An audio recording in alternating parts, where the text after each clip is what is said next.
welcome to this, our third study on the book of Galatians, which we've entitled The Messiah and the People of God. Well, we come now to the letter proper, so if you could have chapters 1 verse 5 to chapter 2 verse 10 open in front of you, then you can follow the text as I expound it. Well, almost all of Paul's letters open with a warm greeting and a congratulatory note on all the things Paul is thanking God for in relation to his hearers, but not this one. As we've seen, the letter is written in white-hot anger, so there's just a cursory greeting in verses 1 to 5, and then Paul launches in verse 6 with, I am astonished. He's astonished that they're deserting the faith so soon. The Greek metasthese is to desert, that they're deserting the faith that he and Barnabas had sown among them. And he makes it clear that in deserting the gospel of grace and going after this other gospel that these Jewish people are speaking about and trying to propagate, they are deserting Christ himself.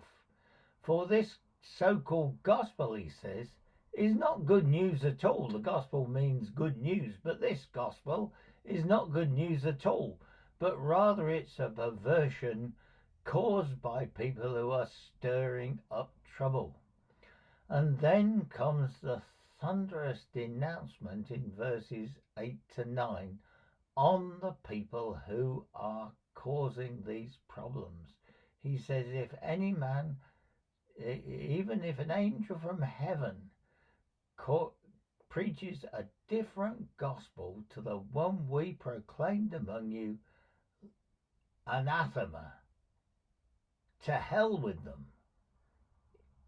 If we or anybody else, even an angel, spreads a different gospel to the one we preach, to hell with them. You see, this point is not just a matter of opinion or doctrine, but this is a matter of what is being revealed by God in fundamental matters of salvation, affecting the eternal destiny of human beings.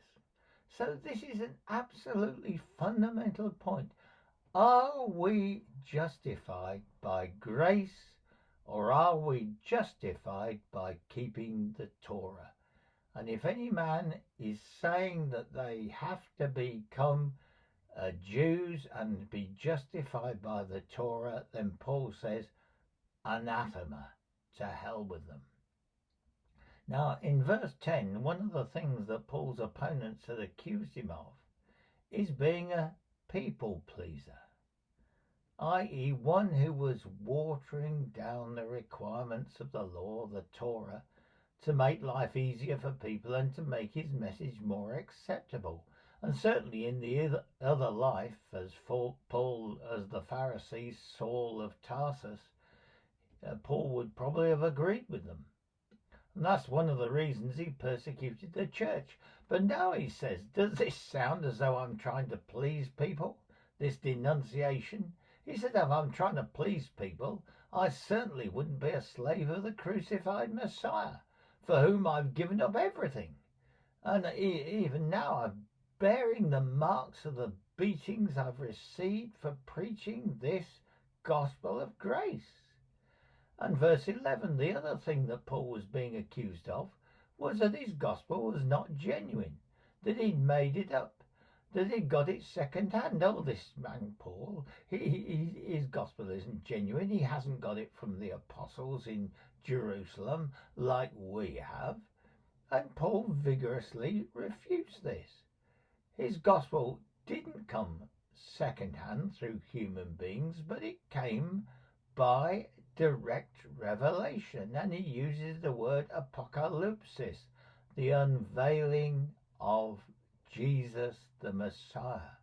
The word is used as the drawing back of a curtain to reveal spiritual things, If you can imagine, if you go to a play and the curtain is down before the play starts, then when the curtain is drawn and the play begins, you see the stage. Well, that's exactly what the word apocalypsis means. We draw back a curtain and we see things. And then in verses 12 to 14, to explain all this, Paul gives a bit of his history. He says, "The zealous Pharisee, I rose through the ranks of Judaism." Now, we must remember that for Paul, Judaism was not just a religion for him. We've got the idea these days that, religion is just somebody's belief and it's something private to them, and one belief is as good as another. But the ancients didn't see things in that way at all. You see, Judaism was not a religion for him, but it was a whole way of life to be pressed and urged on his fellow Jews to prepare for the Messiah to come and lead them into the new Exodus. And therefore he was horrified to see this Galilean sect worshipping a crucified carpenter. Therefore, in zeal for his ancestral traditions, he persecuted the church fiercely. So what Paul is saying, to the Saul of Tarsus, no one was more committed to the traditions of the Jews and the Torah than he was. He was never a people pleaser. But verses 15 to 16, he says, by an act of divine grace, God was pleased to reveal, and again the same word, apocalypsis, his Son in me. The God who had called him from birth, and we see he's using the great tradition of the great prophets, Jeremiah 1 verse 5, before I called you in the womb, I knew you, Isaiah 49 verses 1 and 5. Paul is talking about this tradition in line with the great prophets of the Old Testament. In other words, his visible seeing of Jesus was, it seems, a moment when heaven and earth became transparent to one another, which makes more sense in a first century Jewish view of the two-sided creation than in our modern split world Epicureanism, where we believe that God is a million miles away and he might just turn up occasionally. No, the Jews saw heaven and earth as something where they could come together at any one time. And Paul says, he was pleased to reveal his Son in me. That suggests that Paul saw himself not only as the agent of the gospel among the nations, but also as the paradigm of the gospel. It wasn't just what Paul said that expressed the truth of the gospel, but it was to be what he was. He was the absolute example of divine grace. And note, this is all by his grace. Paul's calling was by grace to preach this gospel of grace. He was the example of grace. He was the example of forgiveness. His calling was by grace, and he was preaching the gospel of grace, the unmerited favor to the Gentiles. This appears to be God's way of doing things, God's sense of humor, that he chooses the most bigoted Jew imaginable and saves him by his grace and appoints him to preach the gospel to those who he once would have regarded as his sworn enemies, the Gentiles. So just have a look at verses 17 to 24. What happened to Paul after he had his Damascus Road experience? And it's all a little bit mysterious. We call these Paul's lost years, but here is a possible reconstruction.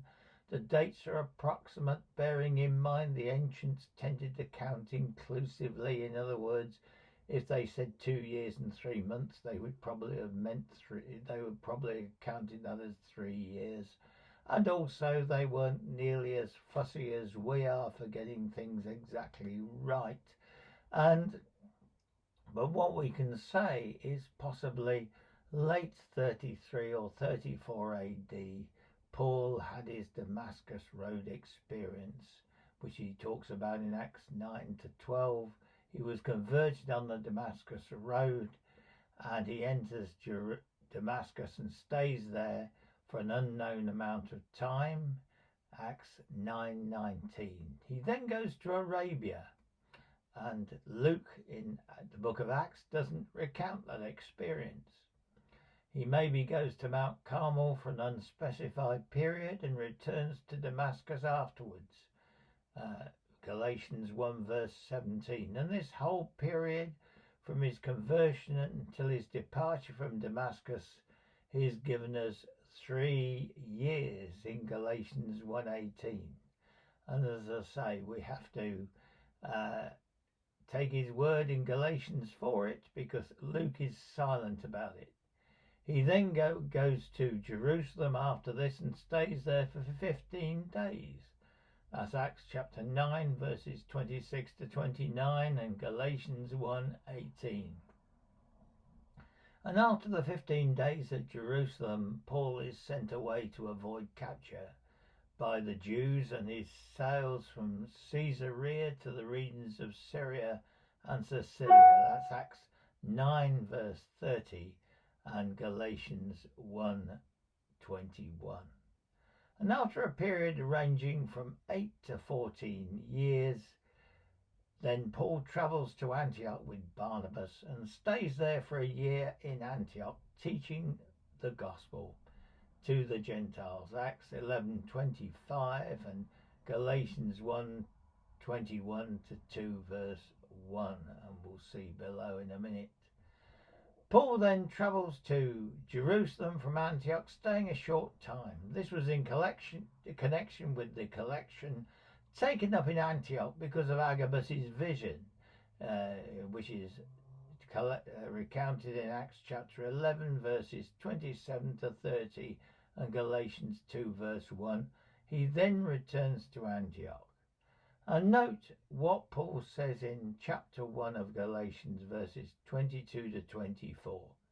He remained unknown in Judea apart from the fact they knew he was preaching the gospel, and they thanked God for that. So, that is a brief history of Paul, and if you go on the internet, you can find that probably in more detail. So if you look at chapter 2, verses 1 to 2, he says it was on the second visit to Jerusalem with the gift that was sent as a result of Agabus's vision that Paul met with the apostles and laid before them the gospel he was preaching to the Gentiles. And he says, I wanted to check that I wasn't preaching in vain, but it was in order with the gospel that I was proclaiming. I wanted to check that my gospel, was okay. And by way of emphasizing this, in verses 3 to 5 of Galatians 2, he mentions that not even Titus the Greek was compelled to be circumcised. And apparently, he says the question came up because of what he calls some pseudo-family members. The word implies two-faced, that these people have been secretly smuggled in so that they might spy on the freedom we have in the Messiah. These people caused problems. These people who he said were two-faced, and they wanted to insist the Gentiles be circumcised, and therefore to bring them back into slavery, back into the present evil world he mentions in chapter 1 verse 4. But Paul says that he and Barnabas didn't yield to them for a minute, but exerted their apostolic authority so that they maintained the truth of the gospel of grace, unsullied by Judaism, to the Gentiles.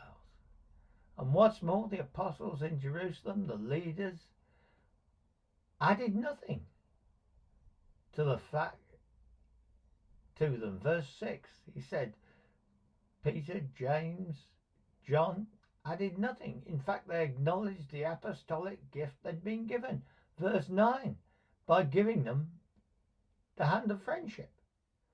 Paul and Barnabas would go to the Gentiles, as Peter and John were to go to the Jews. Now, this probably was not an exclusive thing, because we know that Peter did go to the Gentiles. He was the first apostle to actually be called to the Gentiles when he went to Cornelius. And this was not an exclusively, you go to the Gentiles exclusively and we'll go to the Jews. And we know Paul went to the Jews afterwards. But a general calling to ministry. Well, if you concentrate on the Jews, we'll concentrate on the Jews, Paul, and you concentrate on the Gentiles. And maybe because Paul was an educated man, he was multilingual, and he'd been specifically called by God to the Gentiles, they agreed that his calling was mainly to the Gentiles. And the leaders of the apostles, James, Peter, and John, gave Barnabas and Paul the right hand of fellowship. And there's a proviso in verse 10, but Paul is only too happy to support the poor in Jerusalem. He said, they just said, don't forget Paul, we just would say that you remember the poor in Jerusalem. And he said, yes, that's what I'm eager to do. Such a project from the Gentile churches would signal both to the givers and to the receivers that they were all part of the one people, the single Messianic family. And therefore we can say that the Jerusalem apostles recognized Paul as being genuinely called and equipped by God to bring the gospel to the nations. But they neither taught him the gospel nor corrected his perception about it. And so by the end of verse 10, Paul has completely undermined the suggestion by the rival teachers that he had muddled up the message he had learned from Jerusalem. So we will learn more about that and how he had to have a confrontation with Peter next time.